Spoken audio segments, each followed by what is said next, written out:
So yun mga ka-idol, good morning sa lahat. Ngayon ay magtitindi na naman tayo. At ang masaklap dito mga ka-idol ay paulit-ulit ako umikot dito sa mga sasakyan. Pero wala naman bumibili. Kahit may customer ako, hindi pa rin natutuloy. Kanina pa ako nakikot-ikot ng ikot dito. Siguro mga 10 beses ako umikot dito mga ka-idol pero wala pa rin bumibili sa atin mga ka-idol.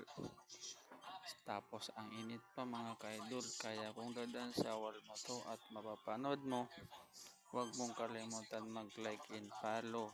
Kahit yun lang ay parang nakapalo din kami. Kaya ano pa hinihintay mo mga ka-idol?